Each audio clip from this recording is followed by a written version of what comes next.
Welcome to the Academic Writing Amplified podcast. On this podcast, we believe that the culture of academia needs to change radically. Women and non-binary people are revolutionizing academia within institutions that were not built for us. If you're ready to reject the culture of overwork, kick guilt and overwhelm to the curb, and amplify your voice to make a real impact on your field without breaking down or burning out, you're in the right place. With our team of experienced writing coaches as co-hosts, we'll share insights and talk to inspiring guests to bring you the practical strategies, systems, and mindset shifts you need to find time to write, publish work you love, and design your career on your terms. And it all starts with writing. Let's go. Welcome to this episode of Academic Writing Amplified. I'm Kathy, and I'm just popping in here to let you know to get ready. We are going to be opening the doors to our Navigate Your Writing Roadmap program really soon. Navigate is our program that helps you get those publications out the door. We figure out how you're going to make time to write, how you're going to organize your publication pipeline, and we give you all the tools and skills you need to get through that pile of almost done articles or stop sitting on that ton of data and get your publications out in the world and working for you and your career. Now, enrollment for Navigate is going to be open for a small window from November 25th to November 29th. But I want you, my favorite podcast listeners, to be able to participate in a really great bonus. And that bonus is our early bird New Year's writing retreat special for the first 15 people who enroll. So here's how it works. The wait list for Navigate is open. You can find the link in the show notes. And everybody's going to go join the wait list. So go do that right now. You can pause this episode, go join the wait list, because on November 22nd, so that's like 3 whole days before everybody else, we are opening up Navigate enrollment to only the people on the wait list. And the first 15 people to enroll get to come to our New Year's writing retreat for free. This is a 3-day writing retreat that we do at the end of January to infuse your 2023 with writing energy and joy and calm and all those things that we are trying to create in the new year. So go get on the wait list. Then you'll be able to enroll on November 22nd. And the first 15 people to enroll get to come to our 3-day virtual writing retreat in January for free. Okay, so go get on the wait list now. Hello, everyone. Welcome to Academic Writing Amplified podcast. My name is Rocío Caballero-Gill. I am one of the writing and career coaches. I work with our clients inside our high-end coaching programs, such as Amplify and Elevate, as well as our signature program called Navigate. Through these programs, we help our clients accomplish their writing and publishing plans and build the best version of their career as they define them and on their terms. Today, I am thrilled to co-host this podcast episode with my fabulous fellow coach, Thea Racelis. And we wanted to, get ready, talk about this idea of acting your salary. You may have heard different ways to think of this topic, but Thea and I wanted to hold space to take the conversation to another level. What it really means for us in the academic context. What are some of the conversations we may want to have about this? And also some of the tools we can use around figuring all of this out.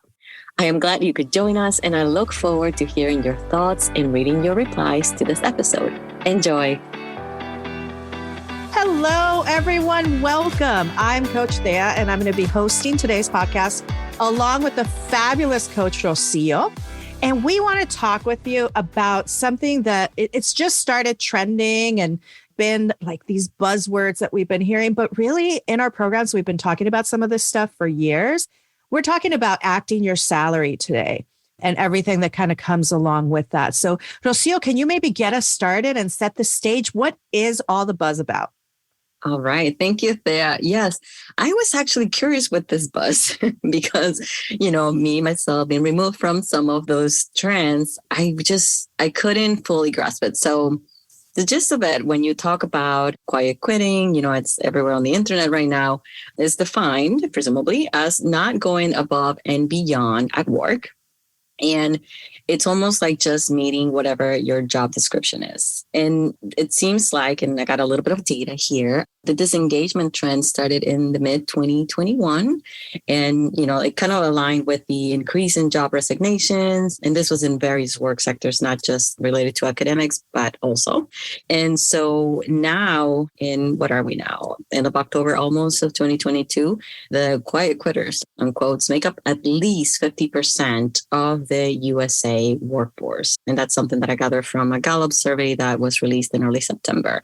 And that's a huge number. And they put it generously as at least 50%. But if you account, the way the trend of people who identify as that, if you account for all the numbers, it could actually be almost above of 70%, which is a big chunk of people. And on paper, really, this is all about, redefining our relationship with our jobs, getting clarity on what is expected of a job and then performing to that. But to me, really at the core of all of this, even digging deeper from that, is really redefining our relationship with ourselves. What is it where, it's like, it makes sense that people are now, and this has happened through time and in different instances. This is just taking it like a new shape of like, how do I actually do what I'm supposed to be doing at work? So it makes sense that we want to figure out what we want to really accomplish in the very limited amount of hours and most importantly, energy that we have to give to a job or a work that we're doing. So go ahead, Deb.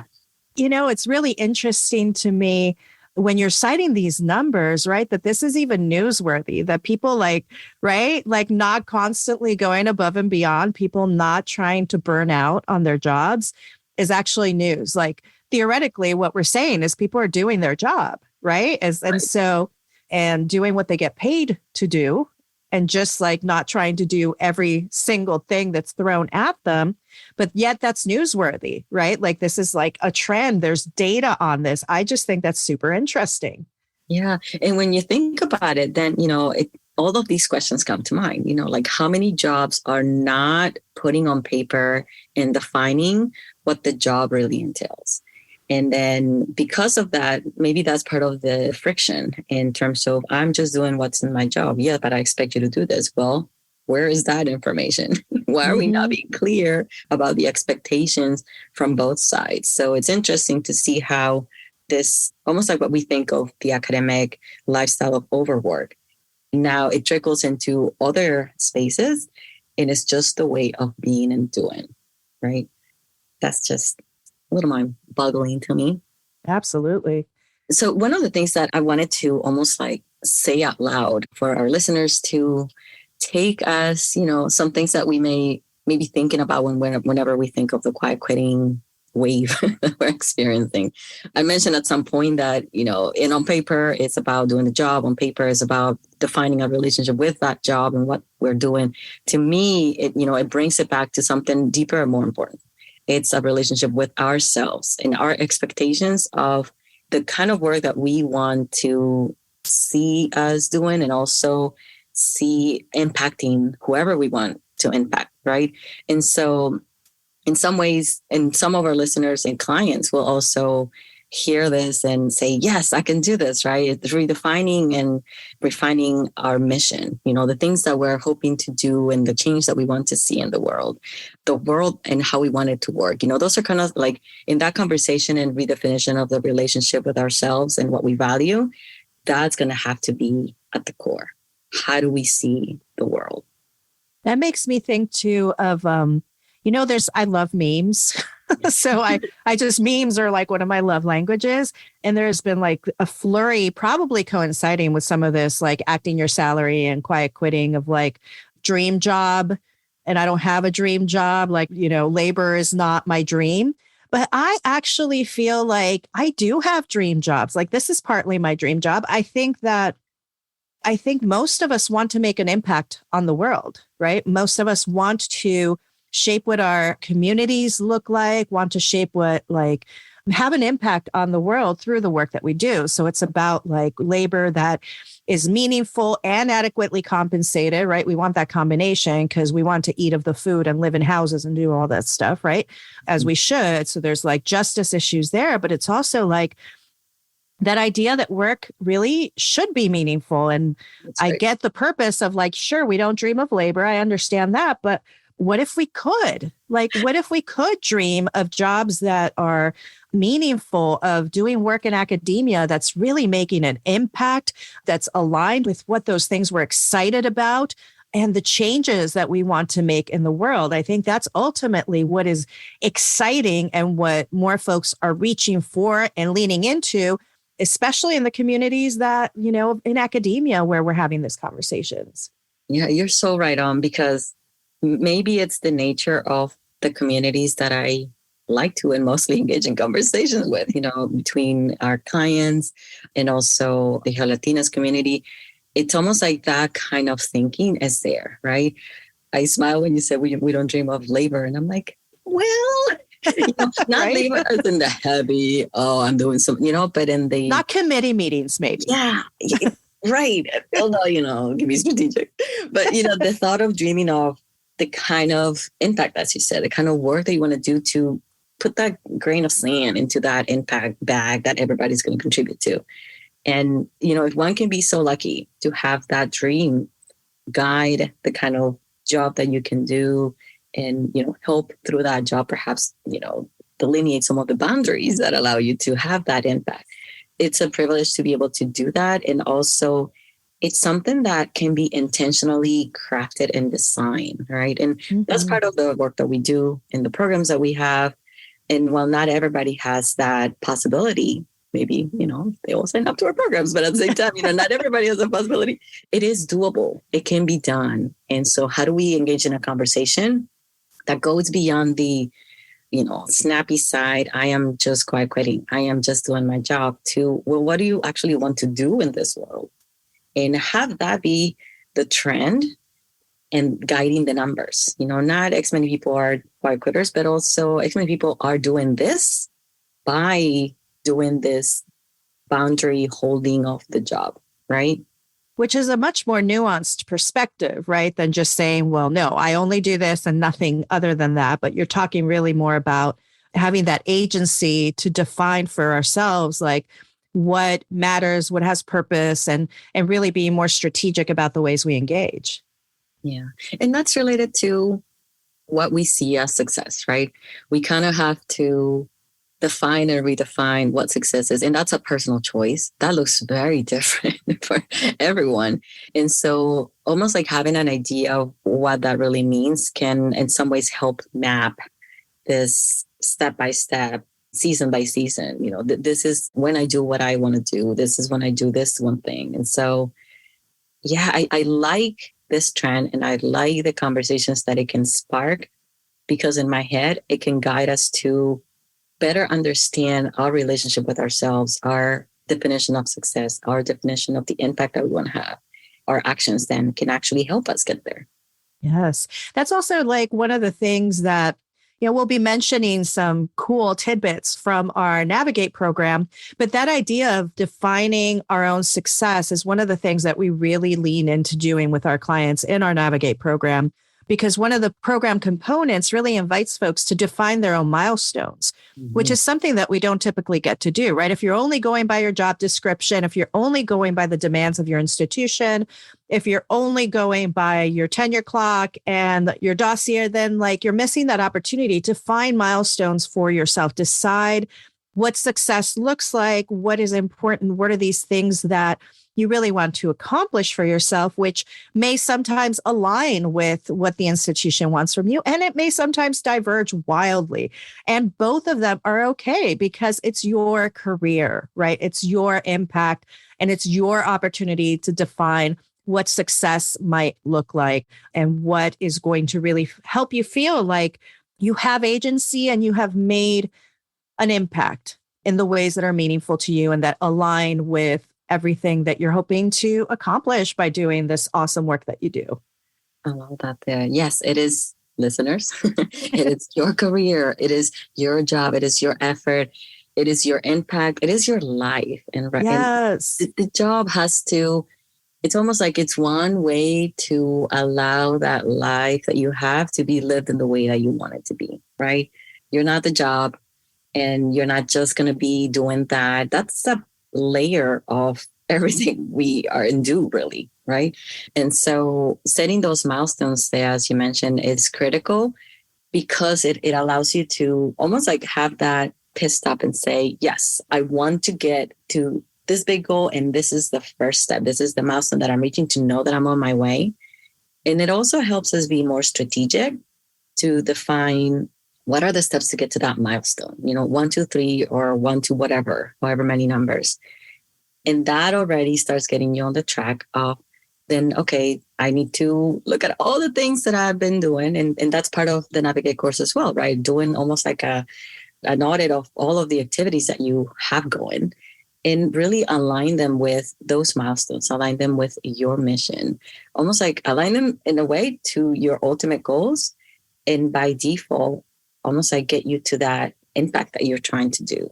So not as simple as saying, no, I'm only doing whatever my job description is. It's almost like taking charge of describing what your job in your career is going to be, and then setting the milestones to get you to that. Yes. I'd like to add a little bit of complexity to this conversation around, because it's not already complex and nuanced enough, right? No. There's not enough layers about acting our salary, because I was thinking also of those of us who have marginalized identities, right? And what that brings to the conversation in terms of expectations, right? Oh, yeah. I happen to be bilingual, as is Rocío. We'll be bringing Spanish podcasts to you at a future date, TBA. So one of the things, Rocío, I don't know if you encounter this too, but is often the assumption that because one is bilingual, it means that I am prepared to fulfill all of your interpreting and translation needs for no additional compensation. In fact, don't even bother mentioning me. Just ask me to do it the least amount of lead time that you can give me, the better. Just ask me 5 minutes before you need your 20-page document. And of course, I will translate it into academic Spanish in like 15 minutes, right? Yeah. So sometimes our identities bring on these extra expectations that, of course, you can do that. I mean, you speak Spanish. Why not? Do you run into that too, Rocío? I do sometimes. And it's funny you say that, because at least I can think of a couple times when I use that superpower as, a way to open doors and get me into a project or a couple projects where I wasn't necessarily part of. I was like, I could help with this if I was part of that project, And so, it works both ways. It's something you're told and expected. It does feel good to say, oh, I also bring this thing, right? I could put this to good use. But the expectation, just because you're bilingual, that is something that needs to be re-inspected. And maybe that's part of the reasoning behind I'm only doing my job, right? Because we're tired of being told, well, you also can speak Spanish, so do the translation. Well, you also look like this, go like this about life, and so you can do this, right? And so maybe all of those unspoken, unwritten rules of those expectations that are not clearly defined is really at the core of this, and people are just like tired. Absolutely. And I think, your example is great, because there's a big difference between leveraging an asset that we have and giving into an expectation that we should do it when it doesn't benefit us. It's taking away from our time and energy, and it's not a request that's being channeled appropriately or compensated accordingly, whether it's financial compensation or like some kind of strategic research cred or something, right? There's a difference. Yeah. And I think some of those unwritten expectations, we had a great call with some of our clients recently talking about boundaries and mentorship and how our mentors modeled boundaries for us, what we learned from them. And I remember one of our clients was saying, well, I had this great experience of mentorship, and this mentor really emphasized to us, take your time off. And it's important to also do other things and take care of your body. So this mentor played their sports ball thing and had their little league, and they left at a certain time each day because it was important not to continue working and all of this stuff. But then we found out, of course, that this mentor was a man. And then we found out like the expectations that are placed on our client, who was not a man, were very different, because the expectations that are placed on us as women, particularly if we're women of color, these expectations around service are radically different, as well as the expectations around like kind of the economies of care in the communities that we belong with and the roles that we fill in each of these. So these fantastic, beautiful boundaries that might have worked for a person who is male and of a certain age and a certain era in a certain institution will not necessarily translate to a woman of color who is in the same institution, because we're expected to go above and beyond. We're expected to be heavily involved in service. We're expected to do all of the mentoring and all of the teaching and have that component of like care and nurturing as well, right? Which makes for like this enormous job that just snowballed and took over the entirety of your life without aligning necessarily to what you strategically want to accomplish.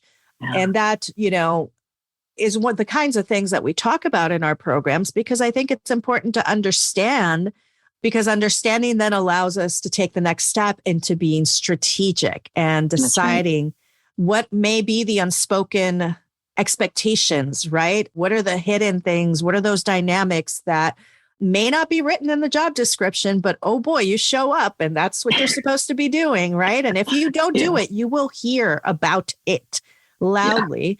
So unpacking some of that so that we can be more strategic, so we can be more aligned with our sense of purpose. And, you know, some of the examples that also come to mind are around teachers who are working in our schools, and especially as they've been under fire in the last couple of years, went from being like superheroes to being incredibly maligned, awful and lazy and all this other stuff. And also in our institutions, adjuncts and lecturers, right, who have different demands. You know, you always have those people who are just doing the amount of work that they contracted for.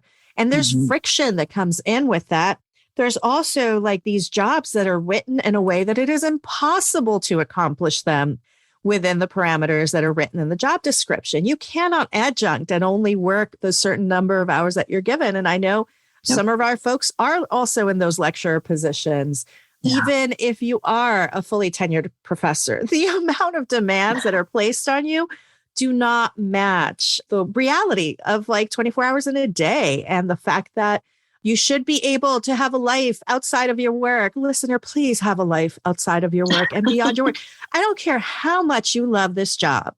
And I hope you love it so much. Like from the bottom of my heart, I hope you love most of the work that you get to do. We talk about this in our programs, right? We don't just want a career that's sustainable, as in like, I guess I can tolerate this until retirement. We want a career that has joy. And I hope you have that amount of love and joy in your career, but I also hope you experience it beyond your career, which is tied to kind of like this idea of boundaries, right? We can't do all things and be all things all the time, right? And acting our salary is part of that, right? If we cannot just do everything all the time, especially if it's not something that's aligned with what we want to be trying to accomplish, the impact we want to be having in our world, in our family, in our community, and beyond. Wow, so much, Dan, so much. Okay. Like, I want to go back to boundaries. I also, but there's something you said earlier, and it was about, you know, all of these extra expectations, you know, tied to, you know, the example of bilingualism.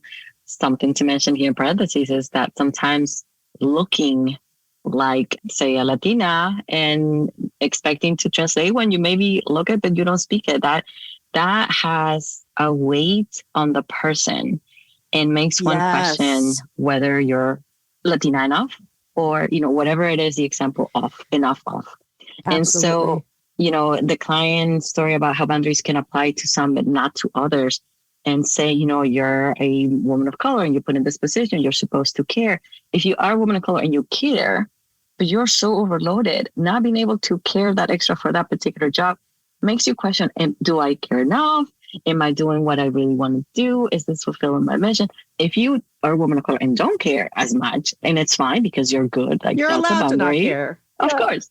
And then, bring in all of these questions of, should I care more in this? So it's not even only the fact that something is expected and not well defined and not clear enough for people to say, oh yeah, this is an expectation of the job, right? But also the weight, the emotional space that is going to take to process that expectation, regardless of doing it or not doing or following or not following. That's something that impacts also our work. And as a person of color, you have it from every angle, from everywhere. And if, you add all of the other intersecting identities that you have, it just becomes so overwhelming. And it all comes back to, can we just be clear on paper, at least for the job? Can we be, drawing off boundaries to protect our time, to define this is the kind of career, and these are the things I want to care about. These are the things I don't need to show that I care about because I do, but I do it this way. That clarity, I think, helps a lot in that strategic way of setting the milestone. So it's all like wrapped together, and it just starts with being curious enough to ask the questions, to get at least one answer and go from there, right? Yes. Let's go back to boundaries because I love boundaries. Yes, I could talk about boundaries all day. That's right. Go. We can do a whole podcast on this, and we'll do it in English and Spanish. Yeah. not to fulfill the expectation of. See. So let's just briefly say out loud that boundaries, they don't have to be physical. I mean, they could be on your actual calendar. You can block time. You can protect it in ways. You can close the door. You can turn off your devices, not check email. That's a boundary. Let the phone, take off the iWatch that I just did so they don't vibrate on me because I'm recording a podcast. But also, it's just not as simple as saying no, right? And I think that's something underlying on this. It seems like the whole quiet quitting, and I feel bad using that term because I almost feel like I'm like, I don't know, saying something wrong about someone. No, there's a reason why, and that's good. We are done with the lack of clarity and these underlying expectations, and we're saying no to that. And that's a good no, right? And so boundaries, a lot of times, it's not just as simple as saying no. Yes, the no can help us make room to say yes to other things. And then being strategic about that, it's super important because there's a very limited amount of time and energy that one can have in a day. And as someone with a chronic illness, I know the energy component matters a lot more than the time component many times because, all sorts of thoughts and ideas here. But just to put it out there, it's not a simple thing of saying, I'm drawing a boundary here. It's almost like it's an exercise and it's a process that has to kind of be revisited and revisited. So listeners, if you're thinking boundaries, how do I do that? Well, start one step at a time. And we're going to give, a few things at the end of the podcast and a few thoughts and bits and pieces that can help with this. But the bottom line is take it easy, one step at a time. Yes. Maybe it starts with a no. It is not just as simple as a no, right?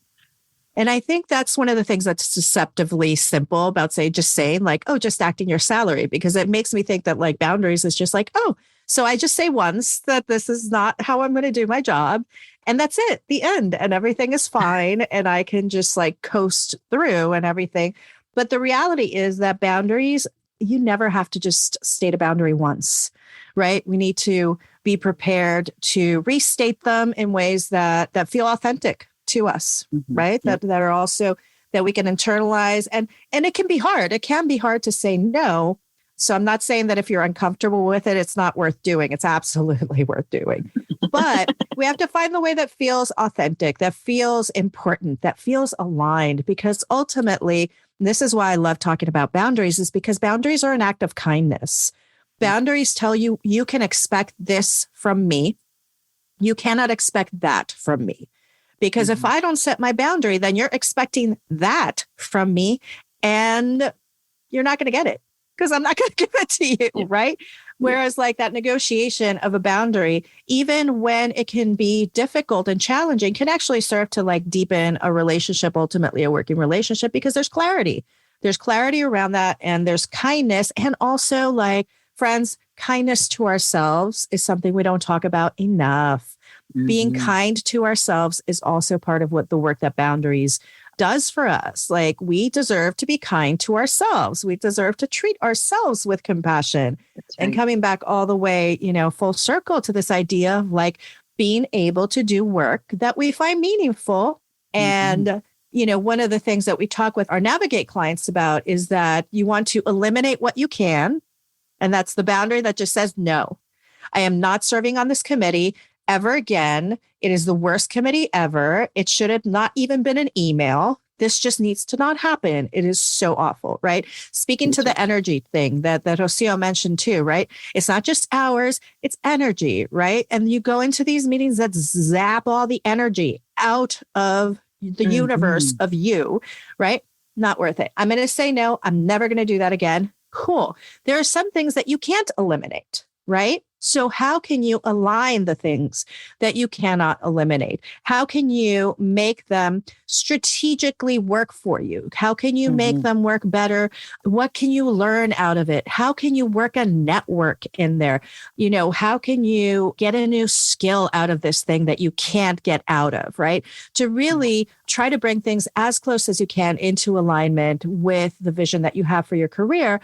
And that's not always easy, right? The institution is not set up to support us. It's set up to, support itself. That's what institutions do. But by being part of a community that's having these tough conversations and that's given resources and tools to do some of this, we have the opportunity to kind of create a different narrative and build a different career, use our energy and our time differently. Yeah. And I love this idea of relying on that community, right? To have these tough conversations, to feed into the conversations that we're going to have with ourselves. Because as we mentioned, this whole idea of defining and redefining success, defining and redefining your mission, what do you value? How's your job and your work tying back to that impact you want to have? All of that is almost like a conversation with yourselves that goes back to the world and your communities. And it's like you're testing it. You're going like, yes, no, yes. Okay, come back to the base. Back to figuring out, is this still does it really connect with my values? What are my values? You kind of have to re-examine this over and over. And it's going to be an exercise of letting go of those activities you mentioned that don't align, and definitely being very strategic with those that you cannot. Sometimes having that community can bring perspective in a way that what you saw as, oh, I cannot eliminate this or this cannot happen. Just changing that perspective can help in some ways plan that exit strategy and who is going to get to do this one thing that you don't necessarily want to do and also doesn't really serve a purpose. You talked about that kindness, and that's super important when saying no, when upholding these boundaries, because, and I think you mentioned this and I'm just going to say it again, having a kind and intentional way to say no is going to serve the person saying it better, and it's going to serve the person receiving it better. It might suck at first, and as someone who's practiced the nose for a while and I've gotten really good at it, then I started realizing that I wasn't as great. And you know why? Because I started with the nose that were just so easy, right? It's a much more matter of fact, like new things. When it came to things and people that were in communities that were so tied to what I really cared about, that no was, and it still is so hard. And then saying no to myself because that's the connection, right? Like, well, I care about them, so I'm saying no to myself, and that really sucks. And that no has to be practiced. It has to be given and received with kindness, because it ultimately is, if it's well thought out, if it's part of that strategy on how to make the best, how to have the impact that you really want to have, then it is going to be hard, but also it's going to be that much better. And that only happens with this conversation that, I love that we're having because of some numbers that are like, oh, everybody's like hashtagging about this and this. Yeah. Absolutely. I love that it brings reflection. Yeah. And I think you mentioned this, but I'm just going to highlight it because I think it's so important. And it's part of so many conversations we have, how sometimes your no is creating somebody else's yes, right? Sometimes by you stepping back from a commitment, somebody else who actually is aligned and excited and eager to do this thing that you really didn't have the bandwidth for is able to now participate. So also kind of taking that more holistic view of like, it's okay, right, to open up that space and let other leadership emerge and see who is that yes actually for? Because it's not yours, but it's for somebody, right? Yeah. You know, we have different strengths, different interests, different goals, and different ways of kind of setting that career path. So it's generous in that way as well, right? Not feeling like we have to fill every vacuum or not feeling like we have to be pressured to fill every vacuum. Sometimes that vacuum is generative. Sometimes that's where new leadership emerges, new talents are discovered, right? New structures are created. So that's exciting too. And I think, Rocío, you had talked about having maybe a little reflection tool for us to decide some of these opportunities. Will you talk about that? Yeah, it's super simple, but I like to voice it. And I think everything that we've talked about to this point, there's like an underlying simplicity to it. You know, how do we put it in words and thoughts, think about it and communicate it with others, share it with others? You know, that regeneration and almost like generosity of saying no so that it becomes a yes, you know, can be also named when you're doing it, so that people who are not with that mindset and it's not on the radar to hear that, but hearing someone say, I'm going to pass the mic to other such and such people and name that community, so that that community is already on the radar for that person. The action of sharing that opportunity is as well. And so it's almost like that already starts opening the door for others to say, oh yeah, this is possible, and look for those connections. In terms of the quick tool, this is actually something that I thought of just in practicing more of my awareness and the mindfulness practice that I'm trying to make sure I make it better and more workable for my current needs. It's a very simple 3-question approach. The first one is, what am I doing? You know, that already starts centering us into the action. And also, like, you know, if you are in this idea of, I'm not going to do beyond my job description, everything is a no except for these 3 bullets that are here, asking again, what am I doing? It's going to almost open the door for, am I really doing that? It's my effort contributing to that thing that I'm saying I'm doing. Is that serving the purpose that I want to have? Is that connected in some ways with the impact? It's a simple question, and it just opens doors for more reflection. What am I doing? The next one is, how does this help me feel fulfilled? Then you go back to almost like naming, like getting some clarity, naming it, putting it out there, whether it's words or thoughts on paper. And then again, connecting it back to the base. Okay, am I actually feeling fulfilled through this action, through this thing that I'm doing? And how does that really help connect with others? So it's almost like it engages with that conversation further just by coming back to the center. How does this help me feel fulfilled? And the third and last question is, how does this support my vision? Again, comes to the base, goes out to the world, this bigger picture. This is what I'm trying to do. This is the impact I want to have. These are the conversations I want to engage with as an academic, as a professional, the impact that I want to have, the life that I want to have, because that career only takes meaning if it's within a lifetime. If it's within your life. And so how does that support your vision, listeners? So 3 simple questions. Again, what am I doing? How does this help me feel fulfilled? And how does it support my vision?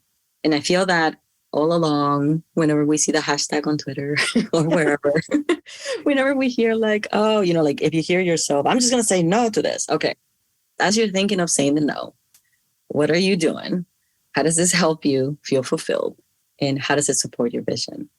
To start helping with that strategic component and figuring out, is this really helpful for me to get to my vision and for me to get to my impact? It's not as simple, just like boundaries. It's not as simple as a yes or no.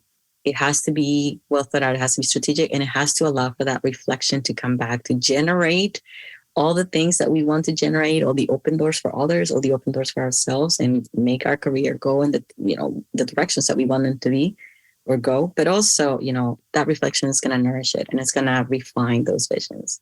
So 3 simple questions.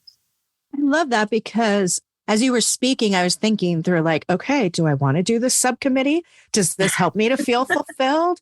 Yes, actually it does, because we're talking about really cool stuff that I want to do. So it does support my vision, right? It seems like it's a really good thought exercise or a good journaling exercise that gets to more of that nuance of like acting your salary, right? It gets to kind of the intention beneath acting your salary, which almost is a little dismissive in some ways, right? You mentioned how like quiet quitting feels like saying something bad because I think it's been spun that way, right? I think that the buzz supports the idea that we're supposed to want to do all these things, but this kind of reflection tool of looking at what we're doing, deciding if it helps us feel fulfilled and does it support my vision, I think is really like we could run anything through that little filter to decide if this is aligning with what I want to be doing in a way that's much more meaningful than just like, let me check and see if it's on my job description. And if it's not, I'm just never going to do it because we know that's not how our field works. And nor is it necessarily how it should work. But I love that. And I think that, you know, it also points to me to this idea that we're kind of bringing up and reiterating is that we're more than our work, right? Our work has to be satisfying. We want it to be satisfying. We want it to have moments of joy and we want it to have purpose. But ultimately, the fact is that you are a human being. You're not a human doing. Your work does not define you. It's important. Hopefully it's important. Hopefully, you know, it's satisfying and energizing at times and exciting at times, as well as like occasionally like tedious. That's fine, right? But the majority of it fits in with the bigger picture of a life that is meaningful, right? So I hope that these conversations that we've shared with you and some of these ideas have you thinking and about different possibilities and ways to be in community and consider all of this together. I love that. Yeah. Yes, I'm getting more and more excited about jumping on more podcasts. Just to, you know, it would be so cool to almost open up a phone line. Questions like DJ Rocío. Because everything we're saying, you know, like I know there are going to be people who are going to be like, well, wait, how do you do that? Right. And others are going to be like, and I can do that because, you know, as a geoscientist, that's my background.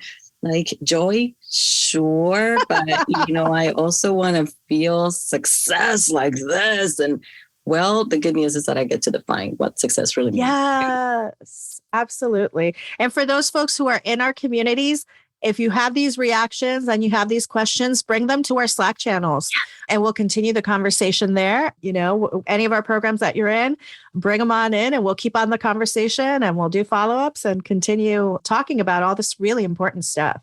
Yeah, we can do coaching group calls and that are like the mindset meetings could be about some of these things. Yeah. And I guess people who are not in our programs could maybe reply to the podcast. I don't know if there's a feature already implemented there, but that could be one way to hear from others because these are conversations that are worth having. And like I said, that we have a community within our programs, within our people, and you, podcast listener, are also part of that community. And so we want to hear from you. We want to engage in conversations and really wrestle with these topics. We're on a journey to growing together and learning together. And as we define what success is to us, as we define what our mission is, where we do the job and how the job is done to serve a career, we want to engage with those conversations so that we can keep growing and really feel fulfilled, right? It's so complex. So bring them on. Before we log off, I just want to make sure I cover all my talking points. I'm looking at my little bullets here. I'm going to just mention the 3 questions again. I'm sure you're going to see them on the show notes. 3 simple questions. What am I doing? How does this help me feel fulfilled? How does this support my vision? And just a few thoughts that linger in my head after this amazing conversation. Thank you, Thea, for making this time. I love it. Let's not be afraid to be curious and almost like come back to the base and figure out, okay, what kind of work do I really want to give my time and energy to and why? You know, that why is important. It'll help you to come back and feel re-energized. It will help you when the times are not as great and you're tired and you're like, I'm done. The why can help. And if that why cannot help, maybe that wasn't the real why. And it's okay without judgment. You can inspect that and figure out, okay, then really what is the impact? Really, what is the career I want to have? It may be hard, but it's not impossible. So we're here to help with that. And the second thing that I want to make sure I say out loud is that, you know, Thea, you said it beautifully. We are human beings. We're not human doing. And the boundaries that we can implement and we practice and re-practice so that they actually are there, they can help with that humanity to be part of the whole equation, right? That's really the bottom line. How do we have the lives that we deserve and the careers that we want combined to really be there for us to enjoy it as we go? So with that, I'm going to say I love this conversation and I cannot wait for the next one. Thank you for joining us and for spending this time with us. And we're so glad that you're part of our community. We hope that we can keep the conversation going and keep the energy going. And happy writing, everyone. That's right. Happy writing. Oh, that's right. I was supposed to close up, huh? It's all right. Goodbye, everybody. I think we did it. Bye. We'll see you next time. I hope you enjoyed this episode of Academic Writing Amplified. I'm just popping in here at the end to remind you that our program, Navigate Your Writing Roadmap, is going to be open for enrollment from November 25th through 29th. But I have a secret special deal for all of our biggest podcast fans, and that is that we are opening the doors early with a special bonus. So you'll find the wait list for Navigate. You'll find the link here in the show notes of the podcast. And if you go ahead and get your name on the wait list, then we are going to be opening the doors to Navigate just to the wait list for early birds to enroll on November 22nd. Now, the reason you want to do this is that the first 15 people who enroll in Navigate this year are going to get a free chance to come, or a free ticket to come to our New Year's writing retreat in the end of January. This is an amazing 3-day virtual retreat. You can enjoy it from the comfort of your home. And we make it really special. It's a really great way to kind of get your writer's mindset on track for 2023. And we love to see some of our new Navigate members there. So find out about Navigate by going to the link in the show notes. Go ahead and get on the wait list, and you'll have the chance to come to our New Year's writing retreat for free. All right, go get on the wait list now. Thank you so much for spending your valuable time supporting yourself and your writing by listening to this episode. If you like what you heard today, the best way to say thank you is to hop on over to Apple iTunes and write an honest review. The more reviews, the more amazing academic women and non-binary people will find this podcast. So go write one now.